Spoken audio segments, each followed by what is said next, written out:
그 문제에 대해서도 이제 국방부와 협의를 하고 있습니다. 이건 진짜 거의 비밀스러운 이야기예요. 그러게 말이에요. 네.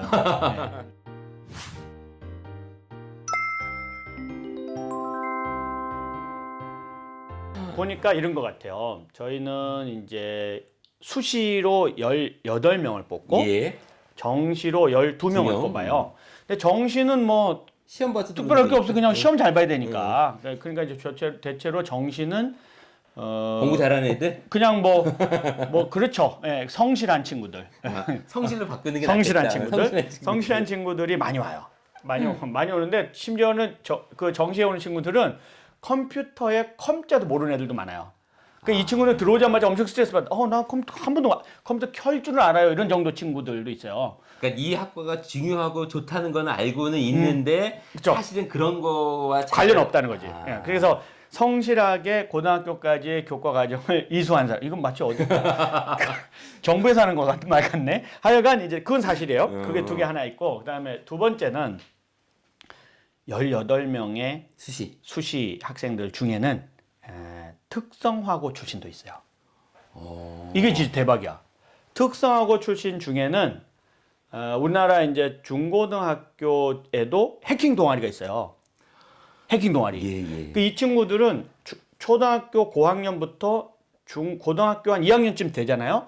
그러면 우리나라 10대 중에 해킹 누가 1등이다. 일단 나와. 그러니까 이 친구들은 국어, 영어, 수학 뭐 이런 것들에 다 잘하는 건 아니지만 아니야. 그 필요 없어. 이거 하나를 완전히 파고 들었네요. 그렇죠. 우리가 이제 과학 영재를 특별히 뽑는 트랙이 있으니까 그걸로 딱 들어오는 거죠. 근데 이 친구들이 들어와서 우리 팀에서 이제 훈련을 해가지고 세계 대회에 나가. 그러면 미국의 카네기 멜론 대학을 이기는 거지. 예. 이런 일들이 이제 벌어지고 있어요. 벌어지고 있고 이제 거긴 가면 카네기 멜론, 한국, 그 다음에 이제 그 이스라엘 이런 친구들이 이제 경쟁해요. 그리고 북한 애들이 또 의외로 잘해요. 얘네는 이제 의외는 아닐 것 같아요. 그렇죠. 걔네는 뭐 목숨 걸고 그것만 하니까. 그래서 이제 그런 문제점이 좀 있는데 그들은 이제 세계적인 수준에 와 있어요, 실제로. 그러니까 우리가 세계적으로 잘난 척 하려고도 해야 되지만 우리를 지키기 위해서도 해야 돼. 실제로. 그래서 그런 친구들도 있고 그다음에 이제 과학고, 영재고 이런 데에서 이제 수시 그 시험에 응시할 때 자기 뭐 잘하는 친구들 있죠. 그런 친구들이 한 18명 이렇게 선발이 됩니다. 그러니까 이 수시를 뽑는 18명 친구들은 뭐 공부를 뭐 못한다고는 볼 수 없겠지만 성실하게 해야겠지만 특히나 그런 특정한 분야에 대한 그렇죠. 수학, 그다음에 과학, 그다음에 해킹 이 분야에 특출난 역량을 갖추면 선발될 수 있습니다. 교수님 말씀 들어보니까 이제 그림이 크게 보이는 게 우리가 오프라인 세계에서는 돈을 훔치고 지갑을 훔치는 게 눈으로 보니까 이것에 대해서 생각을 할 수가 있는데 사실 인터넷 하면서 잘 모르거든요. 그렇죠, 모르죠. 근데 그 부분을 책임지고 하기 때문에 이 공부하는 것도 사실은 쉽지는 않을 것 같아요. 학생들 공부 되게 재밌어요. 공부 재밌는데 재밌을 것 같지 않아요? 어려울 것 같은데. 일단 우리가 30명을 딱 모아놓잖아요. 1학년 딱 들어왔잖아요. 그러면은 애들이 다 다양하잖아, 너무. 배경이 다양하죠. 나는 성실하게 학교부터 다녔어요.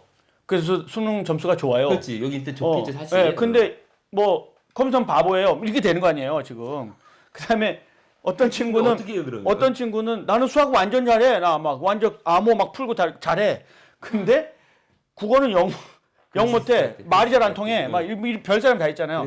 나는 밤중에 해킹하는 놈 다 잡아낼 수 있어. 근데 수학 못 풀어. 그것만 한 거야, 이 친구는. 다 특출난 진짜 천재들인데? 너무 웃긴 게 뭔지 알아요? 저희 교수님들이 놀라는 거예요. 이 친구들이 1년 동안 지들끼리 서로 가르쳐. 그래갖고 한 2, 3년 지나잖아요? 얼마 웃기냐면 4학년에서 랜섬웨어 걸린 업체에서 연락이 왔어. 랜섬웨어 걸린 업체에서 엄청난 돈이 걸렸어요. 몇십억짜리 걸렸어. 비트코인 몇 개 달라고 막 난리가 났어. 그래서 학생 하나 보내달라 해서 우리가 한 명 보내줬어. 4학년 학생. 근데 얘는 정시 출신이야. 정시라고 하면은 컴퓨터 모르고 컴퓨터 모르는 애. 성적 돼가지고 성적이 좋아서 온 친구야. 근데 4학년 때 얘가 가가지고 일주일 만에 그걸 해결해 버렸어. 몇십억짜리 해결한 거야 그냥.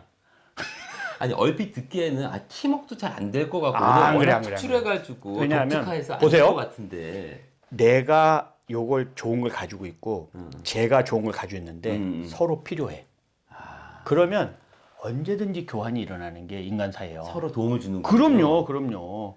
그래서 나중에 되면 이쪽 저쪽이 다 좋아요. 그래서 모든 사람이 해킹을 하는 건 아니에요. 그렇죠. 어떤 학생들은 해킹 전문으로 가고 어떤 학생은 프로그래밍을 잘하는 쪽으로 예. 가고 어떤 사람은 리더십을 훈련으로 가고 이렇게 예, 해서 예. 다양하게 이제 자기네 꿈도 이렇게 성장하지만 예. 꼭 갖춰야 될 부분들이 있어요. 우리가 보통 학부를 졸업할 때 130 몇 학점이면 되잖아요. 예. 120 몇 학점이 되는 데도 있어요, 요새는. 예. 근데 우리 애들 몇 학점 하냐면 152 학점이에요. 아니 그 의무로 아니면 자기네들이 의무로. 그냥 많이 가르치는구나. 예. 그래서 다른 학생들 이 한 학기에 17학점, 18학점 듣죠? 보통 그렇게 듣죠. 우리 18학점. 학생은 기본이 21학점이에요. 근데 그거 다 해. 물론 솔직히 말씀드려서 중간에 잘리는 애들도 그러니까 있어. 그거 여쭤보려고 했어요. 이탈률이라든지 네. 그 말이 좀 잘린다는 건 좀 그렇지만 아니 이렇게, 적응 못하는 분이 있어요. 그러니까. 학생들. 근데 이제 와서 보니까 저는 성적에 맞춰서 왔는데 제 스타일은 아닌 것 같아요. 그래서 이제 일찍. 그래도 그러면 저희가 어떻게 하면 빨리 나가라. 그게 낫겠어. 빨리 다시 하는 게 낫다. 그래서 보통 1학년이나 그때 네. 결정을 해요. 근데 이제 그런 문제가 있고 나중에는 이제 우리가 그 군에 임관할 때쯤 돼서 임관하는 것에 대한 고민이 많은 분들이 있어요. 그러니까 4학년 졸업하고 임관할 때 네네네. 어떤 고민이에요, 그건? 나는 지금 군에 7년 가서 동안 7년 동안 있어야 하는 것이 좀 힘들고 장교로 임관하면 또 3년을 복무를 해야 되거든요. 예. 그거는 이제 우리 지원과 상관없이 그렇죠. 군인사법에 장교로 가면 무조건 3년 3년. 해요. 저도 그렇게 했어요. 예. 저도 공군장교 3년. 그래서 예. 그렇게 하는데 4년을 더 해야 되잖아요. 그래서 그거를 그동안에 받았던 그 등록금 지원받은 것을 다 반납하고 그리고 안 가는 거예요? 계약을 이제 해지하는 거죠. 계약학과였으니까. 계약학과니까 그런 사례들이 좀 있는데 그 졸업은 하는 거예요, 그거는? 졸업은 하죠. 졸업은 네. 하되 네. 혜택 받은 것은 다 반납하고 그렇죠. 군대라는 것에 네. 대해서 장교 7년은 네. 안 한다. 네네. 그래서 이제 저희가 좋은 이제 우리나라 보안 인력 리더십이 필요한 보안 인력들을 양성하는 데 기여하는 것으로 예. 정부에서도 그렇고 우리도 그렇고 그것을 이제 고민 중에 있어요. 예. 이게 이분들이 어디 가는 게 아니니까. 그렇죠. 그래서 이제 그런 걸 하는데 그럼에도 불구하고 이제 군에 가서 복무해야 되는 게 급하잖아요. 우리가 인력이 부족한데. 예. 그래서 그 문제에 대해서도 이제 국방부와 협의를 하고 이건 진짜 거의 비밀스러운 이야기예요. 그러게 말이에요. 네, 비밀스러운 일. 네. 그래서 이제 시간이 이제 마무리할 때가 됐는데요. 우리 MZ 세대 친구들, 너때말 친구들에게 어떤 말씀이라도 좋으니까 꼭 전공이 아니어도 좋습니다. 이 친구들에게 하고 싶은 말씀 있으면 좀 부탁드리겠습니다. 이런 말씀이 제일 어려운 것 같아요. 제일 어려운 것 같은데 저는 좀 젊을 때는 더 재밌게 노는 게 좀 필요하다는 생각을 늘 하고 있는데 근데 그 21학점 들어가지고 놀겠습니까? 어디? 그래도 잘 놀아요. 그래요? 이제 너때말 친구들의 경우는 워낙 그 경쟁이 심한 상태에 놓여 있는 것 같아요. 그렇죠. 예. 경쟁이 심한 상태에 놓여 있는 것 같은데, 근데 이제 앞으로 여러분들이 20년 후에 이제 기성세대들, 30년 후에 기성세대들이 일하는 상태에 우리나라를 짊어질 때쯤 되면 사실은 경쟁에서 이기는 사람보다는 창의적이고 포용적인 리더가 되게 필요해요. 예. 사실은 지금은 우리가 경쟁이 막 심한 우리가 이제 인구 절벽 때문에 사람이 굉장히 부족해집니다. 예. 여러분들이 이제 그 기성세가 됐을 때는 예. 그래서 그때는 뭔가 우리가 이 큰 변화를 대비해야 되거든요. 예. 큰 변화라는 뭐냐면 이제는 여러분들이 세상을 책임지었을 때는 우리는 여러분들 믿고 일을 맡길 수가 있지만 여러분들은 믿고 맡길 후세대가 없는 시대가 올 수도 있어요. 인구절벽 때문에. 네. 그래서 세상이 변하지 않을 것이라는 생각에 사로막혀서 어른들을 막연히 답습하고 따라가지 마시라는 거예요. 그건 안 되고 스스로 미래를 대비하는 역량을 갖춰야 돼요. 예. 그렇게 하기 위해서 지금 경쟁 상태를 벗어나서 뭘 하라는 뜻이 아니고 지금 경쟁은 어쩔 수 없이 여러분들이 하는 측면이 있지만 먼 미래를 대비하기 위해서 지금보다 더 중요한 무엇인가가 있다는 것을 꼭 이해해 주셔야 돼요. 예. 그래서 미래에 대비하는 여러분들의 삶을 조금 더 깊이 있게 생각해 보고 그러려면 뭘 잘해야 되냐?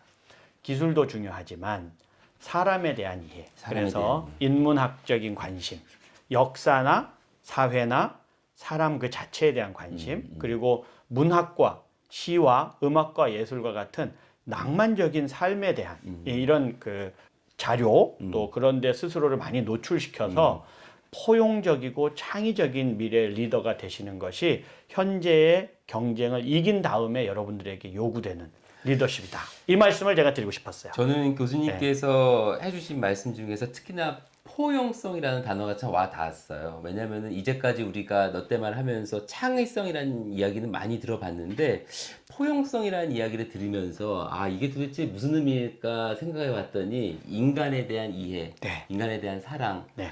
우리가 중요하게 생각하지만 자칫 잊고 지내는 게 아닌가 싶어요. 네.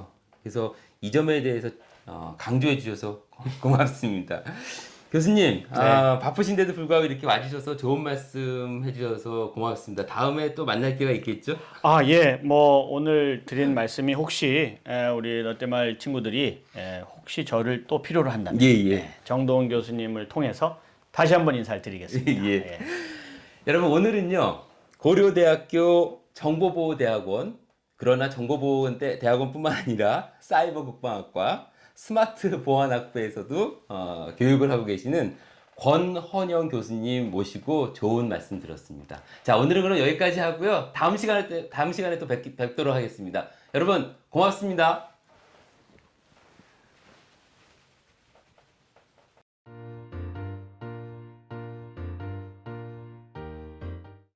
영상이 유익하셨다면 구독, 좋아요, 댓글과 알림 설정까지 부탁해요.